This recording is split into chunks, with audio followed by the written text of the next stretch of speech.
Hello everyone, my name is Swati and welcome to Swati Science Classes. So अभी आपके board के exams के date sheet भी आ चुके हैं, राइट? सब लोग बिल्कुल प्रिपरेशन में लगे होंगे अभी एंड आज है 4 जनवरी एंड 4 मार्च को आपका साइंस का पेपर है। तो मैंने सोचा क्यों ना आप लोगों को एक सजेशन दिया जाए जिससे आप अच्छा स्कोर कर सको, राइट? तो बेसिकली क्या है, अभी आप लोगों का फुल एंड फाइनल सिलेबस अब फिर ख़त्म होने पे है, राइट? और अभी जो मेन चीज़ होता है स्कोरिंग के लिए वो होता है कि आप जितना प्रैक्टिस करोगे क्वेश्चंस उतना आपके अंदर एक कॉन्फिडेंस बिल्डअप होता है एग्ज़ाम में बैठने के लिए। अभी आप देखोगे जो पैटर्न है एग्ज़ाम का, अभी सैम्पल आपसे मैं डिस्कस करूँगी और अभी जो पैटर्न है साइंस के पेपर का वो आपके स्क्रीन पे आपको दिख रहा होगा। 39 questions है in 5 sections, right?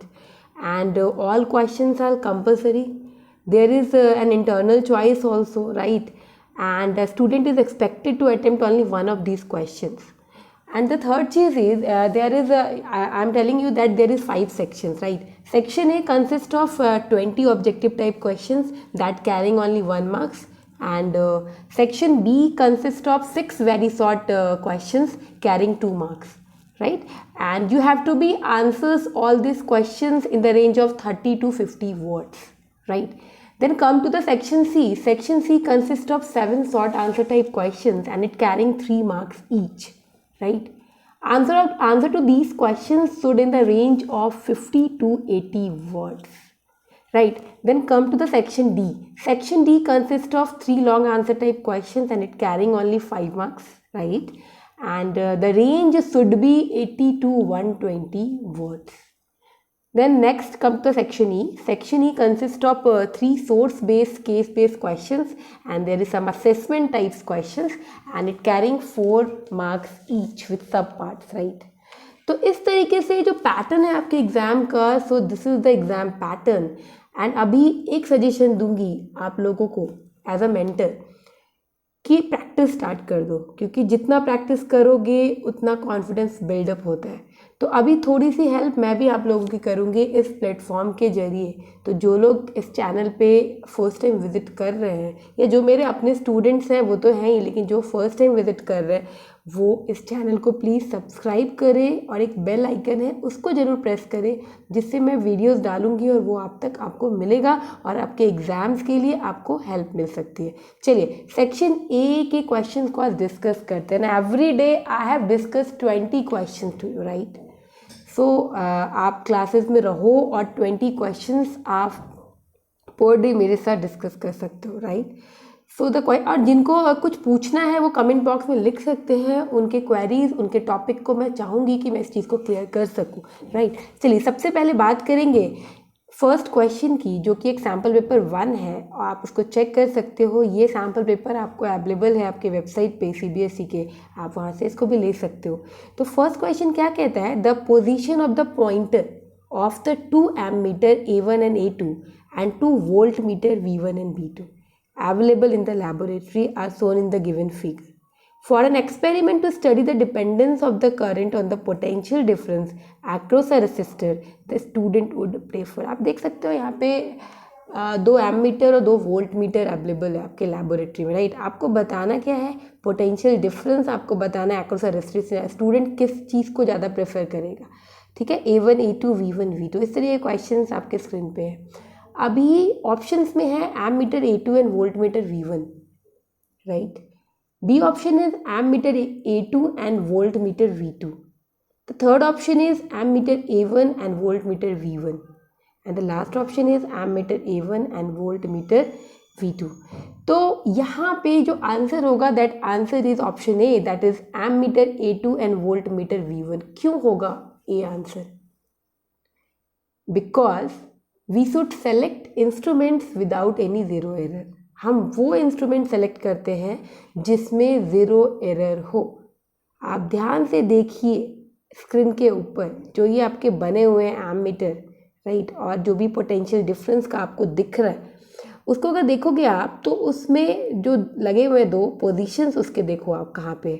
तो एमीटर A2 का पोजीशन देखो स्टार्टिंग पोजीशन पे है और V1 का देखो। लेकिन अगर बात करोगे आप A1 और V2 की तो उनका पोजीशन चेंज है। तो हमेशा हम प्रेफर करेंगे एक ऐसा इंस्ट्रूमेंट सेलेक्ट किया जाए जो कि विदाउट एनी जीरो एरर हमें दे। So that's why option A is the correct answer. I hope आप समझ गए होगे कि मैं क्या बात कर रही हूँ and why A option is the correct, right. Come to the second question. The second question is the component of a chromosome that controls heredity is. Chromosomes का जो कंपोनेंट होता है वो हेरिडिटी को कैसे कंट्रोल करता है? What is the answer behind that? क्या होगा इसका answer? There are 4 options. The first is histones, the second is proteins, and the third is RNA, and the fourth is DNA. Right? So the answer is last option, that is D. That is DNA. Why DNA? Why not histones, RNA, and proteins? Because heredity is the passing on of traits from parents to offspring.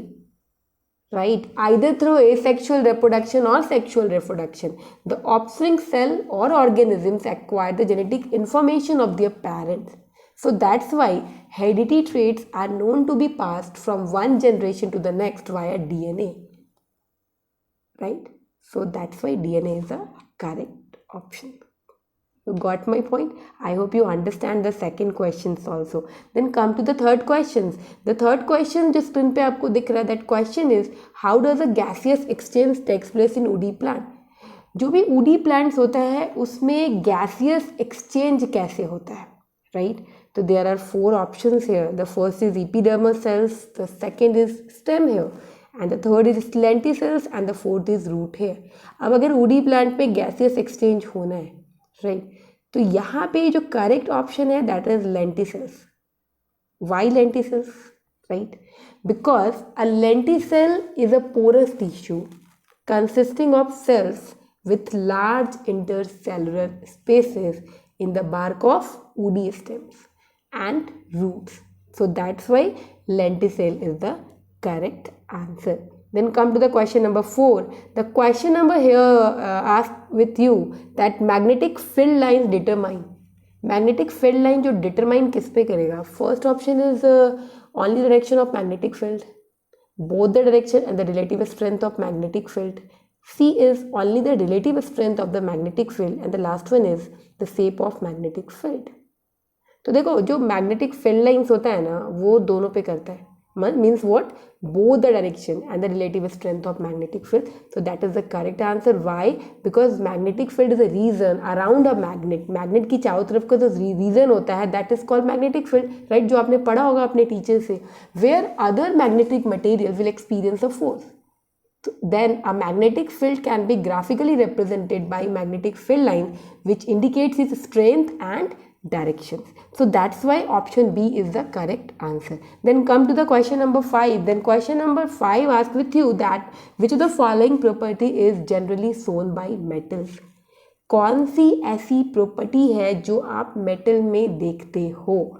The first is electrical conductions, the second is sonorous in nature, the third is dullness, and the fourth is ductility. Right? अब बताओ यहाँ पे क्या होगा? देखो option A and B, option A and C, all of these A B and D, right. अब यहाँ पे जो मेटल होता है ना उसमें इलेक्ट्रिकल कंडक्शन तो होगा ही होगा, तो ए ऑप्शन इज करेक्ट. सोनोरस भी होगा, अगर मेटल है तो आवाज़ तो आएगी भाई. डलनेस, डक्टिलिटी, तो डलनेस नहीं होता मेटल्स. आप लोग टीचर्स आपने पढ़ाए होंगे कि जो नॉन मेटल्स होते हैं they are dullness. So that's why option D is the correct answer, right. क्योंकि मेटल जो होता है वो इलेक्ट्रिकल कंडक्टिविटी भी एग्जिबिट करता है due to free electrons, right. Sonority भी करता है क्योंकि आपने सुना होगा बेल्स जो होते हैं मंदिर के, रिंगिंग साउंड जब स्ट्रक करोगे आप. या डक्टिलिटी का मतलब कि ability to be drawn into wires. तो मेटल्स में ये सारी चीज़ें होती है, राइट. डलनेस वाला नहीं होता क्योंकि नॉन मेटल ही डलनेस वाला फीचर शो करता है. So option D is the correct answer. Okay, come to the question number 6. Question number 6 is match the following with the correct response. आपको बताना है match the column. Alcohol, alcohol का functional group क्या होता है, right, OH. तो C option first के लिए होगा, राइट. तो यहाँ पे अगर आप देखोगे तो ए ऑप्शन और सी ऑप्शन तो ऐसे ही हट गया. इवन बी ऑप्शन भी ऐसे, ज़्यादा दिमाग लगाने ही की ज़रूरत नहीं है हमें, सीधे डी ऑप्शन पे टिक कर दो, राइट. क्यों? देखो हम जितनी जल्दी क्वेश्चंस को करेंगे, क्योंकि इतना टाइम नहीं होता, हमें इतने सारे क्वेश्चंस करने हैं फॉर 3 आवर्स, राइट। 3 घंटे का टाइम है, उसमें 10 मिनट एक रिवीजन का टाइम होना चाहिए आपके पास।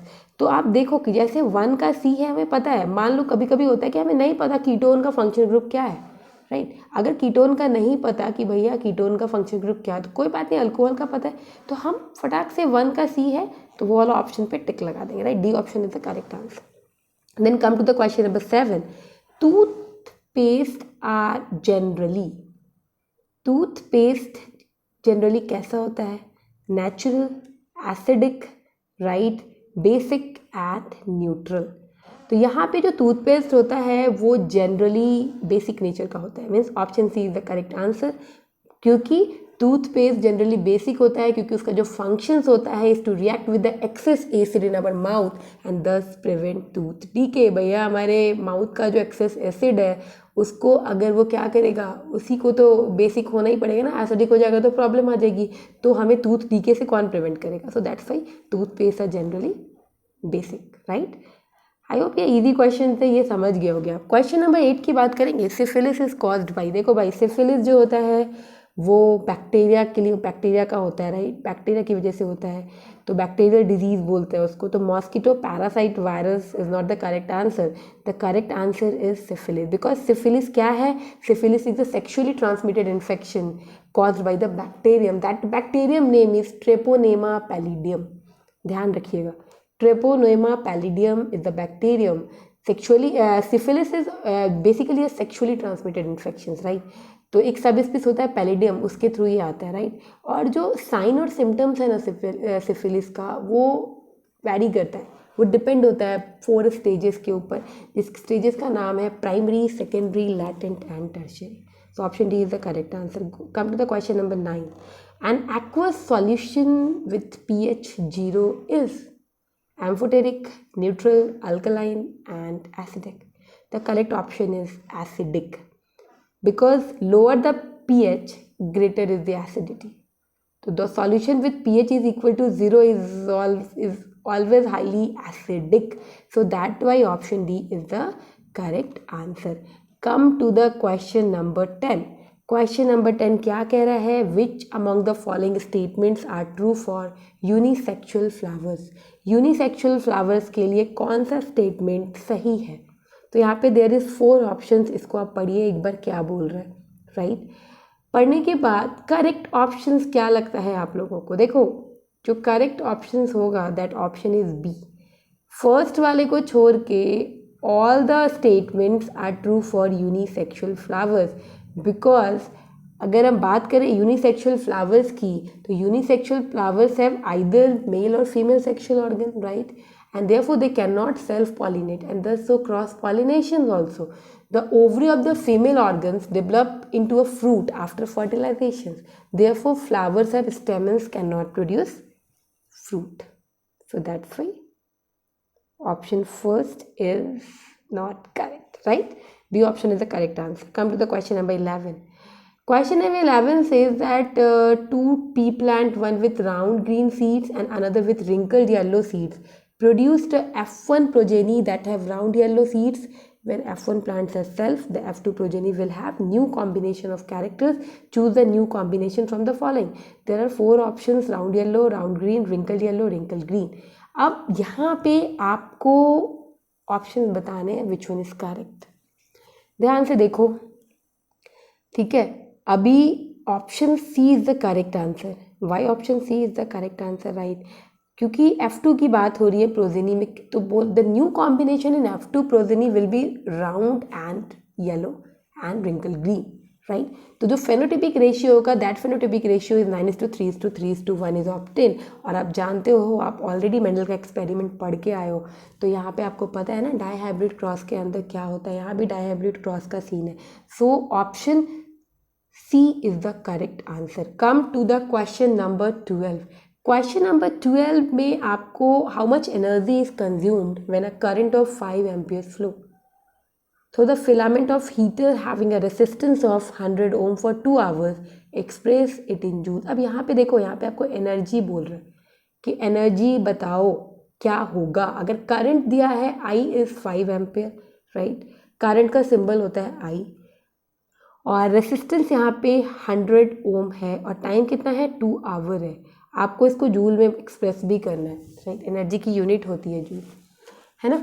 तो एक फॉर्मूला होता है एनर्जी का, दैट फॉर्मूला इज़, हमने पढ़ा है, या जो मेरे स्टूडेंट्स होंगे उनको पता होगा, E is equal to P into T, and P into T के अलावा हम P की जगह I² RT भी लिख सकते हैं, P को हम I² R भी लिख सकते हैं।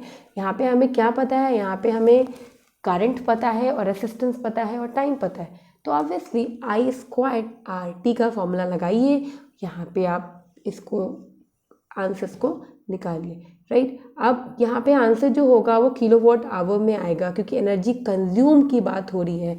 तो 1 किलोवाट आवर जो होता है that is equal to 3.6 into 10⁶ joule.